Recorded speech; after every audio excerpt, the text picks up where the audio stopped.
Okay, this is the fourth time I've tried this. So let's try again. Every time I record it, it's just gone away.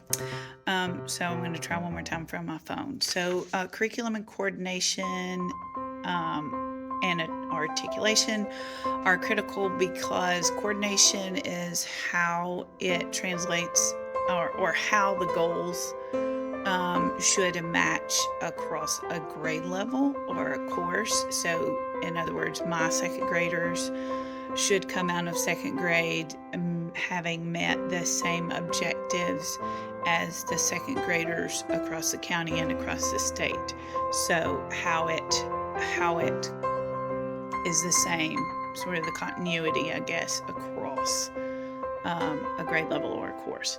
Articulation is vertical, so how it connects to future learning and how in the beginning it connected to what they already knew.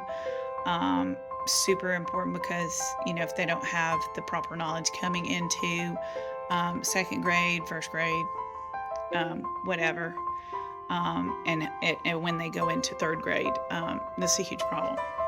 Everybody kind of needs to be on the idea is to have a level playing field. The strengths of the Madeline Hunter lesson plan model. I think the strengths are that it can really, really help, especially somebody who is new to teaching, gives them sort of a structure, a way to say, hey, okay, I need to have this, this, and this. You should come out of school knowing that. You don't always. That just depends on how thorough they taught you at teacher school.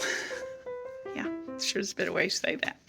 Okay, but I think that's its strength. Is it just lays it out in very plain language. What you need to do and how you begin to meet those standards, goals, objectives, aims, whatever, what have you. And I do know those are different. The aims are more general.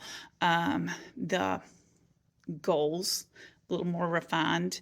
And the objectives, of course, are very, very targeted, very specific.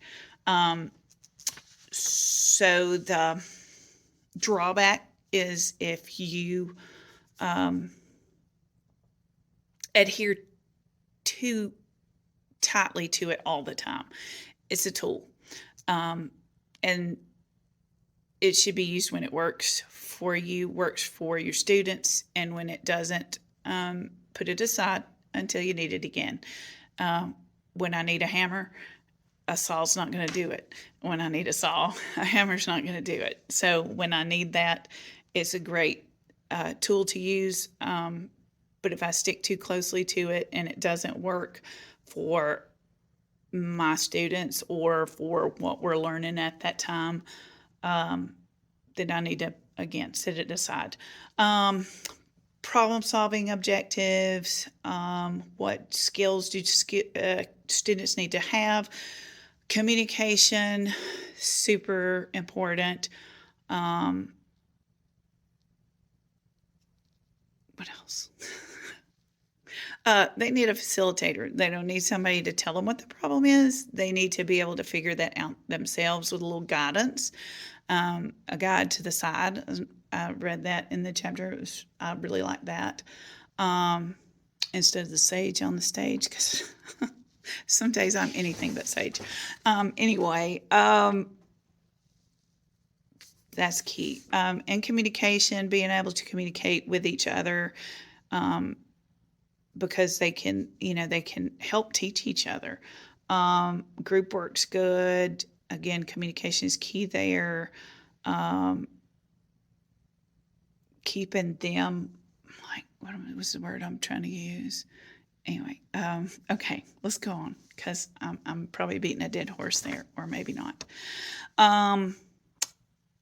Problems with expert when working with expert and novice. I think it could be a challenge, but also it could be an advantage because your expert problem solvers can help your novice problem solvers, because kids to me usually are better teachers of their peers because they understand, hey, the language, the misunderstanding that their peers might have. So I think it's a strength. Is the 100 string of pearls something I would use? Probably. I do. Is very, very much like the lesson plan form that we have to use in our county. Again, I think it's can be adhered to too much. And I think in our case, in our county, sometimes it is. It's not a one-size-fits-all thing. And yet that's what they are using it for. And that's all I have to say about that. All right, thanks. Bye.